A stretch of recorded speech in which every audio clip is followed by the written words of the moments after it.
5 August ছাত্র জনতার গণ অভ্যুত্থানের পর নতুন রূপে সাজতে শুরু করে দেশের ক্রীড়াঙ্গন। নতুন বাংলাদেশে পরিবর্তন আসতে থাকে প্রতিটি ফেডারেশনের পরিচালনা পর্ষদে। তরুণ প্রজন্মকে মাদক থেকে দূরে রাখতে ও খেলাধুলার প্রতি আগ্রহী করে তুলতে অভূতপূর্ব উদ্যোগ নেয় ক্রীড়া মন্ত্রণালয়। দেশ বদলানোর প্রত্যয় নিয়ে গত বছরের 29 ডিসেম্বর থেকে শুরু হয় তারুণ্যের উৎসব, যা চলে 19 ফেব্রুয়ারি পর্যন্ত। তারুণের উৎসবের অংশ হিসেবে জুলাই আন্দোলনের থিম ধারণ করে বাংলাদেশ ক্রিকেট বোর্ড আয়োজন করে বিপিএল ক্রিকেট। তরুণদের সম্পৃক্ত করায় এবার প্রতিটি ম্যাচে উপচে পড়া দর্শকের রেকর্ড গড়ে। এছাড়াও বাফুফে অংশ নেয় তারুণের উৎসবে।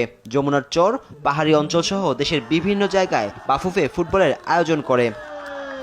খেলোয়াড় বের করে আনতে জাতীয় খেলা কাবাডিও দেশব্যাপী আয়োজন করে বড় সড়ো। সম্ভাবনাময় আর্চারির আয়োজনও ছিল চোখে পড়ার মতো। পিছিয়ে ছিল না অ্যাথলেটিক্সও। জাতীয় স্টেডিয়ামে 3 দিনব্যাপী আয়োজনে এবার বেশ কিছু রেকর্ড গড়েন অ্যাথলেটরা।